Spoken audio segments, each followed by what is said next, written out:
আসসালামু আলাইকুম। পবিত্র মাহে রমাদান মাস একদম বিদায়ের মুহূর্তে আজকে পবিত্র রমজানুল মুবারকের শেষ দিন ৩০তম রমজান আজকে। এই রমজানের শেষ মুহূর্তে শেষ দিন আজকে আমাদের ইফতার আয়োজনে ছিল অন্যরকম একটি আইটেম। ইফতার আয়োজনে সাধারণত যে যেগুলো থাকে সাধারণত ফলমূল, ভাজাপোড়া এগুলোর সাথে আমাদের আজকে আরেকটা আইটেম ছিল সেটা হচ্ছে এই রসে ভেজানো বিজয় পিঠা।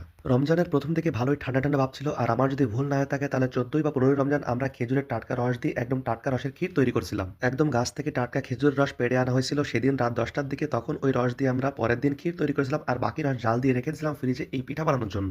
মাঝখানে যেহেতু প্রচুর গরম ছিল তাই আমরা এই পিঠাটা তৈরি করতে পারিনি আর এজন্যই গতকাল থেকে যেহেতু বৃষ্টি হচ্ছে আর আজকেও প্রায় সারাদিন বৃষ্টি হচ্ছে তাই এই ঠান্ডা ঠান্ডা ভাবে আমরা রসে ডোবানো চিতই পিঠা তৈরি করলাম এই রমজানের শেষ দিনে। গতকাল রাত থেকেই টিপ টিপ করে বৃষ্টি এবং আজকে জুমার পর থেকেই প্রায় অনেকক্ষণ বৃষ্টি হয়েছিল এবং বিকালের দিকে বৃষ্টিটা কম ছিল বলতে গেলে ছিলই না তখনই আমরা এই পিঠাটা তৈরি করছিলাম।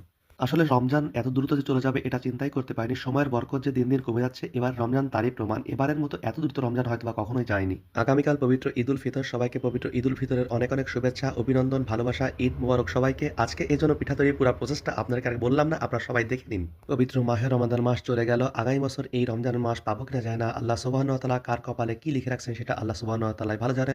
আমরা আপনাদের জন্য দোয়া করি, আপনারাও আমাদের জন্য দোয়া করবেন যেন আল্লাহ সুবহানাহু ওয়া তাআলা আমাদের রহমত ও বরকত দ্বারা পরিপূর্ণ করে দেয় এবং আমাদের প্রত্যেকটি কাজে বারাকা দান করে। পরিশেষে আপনাদের জন্য আরেকটি কথা, যদি আপনারা নতুন হয়ে থাকেন তাহলে চ্যানেলটিকে অবশ্যই সাবস্ক্রাইব করবেন এবং পেজটিকে আপনারা অবশ্যই ফলো দিবেন।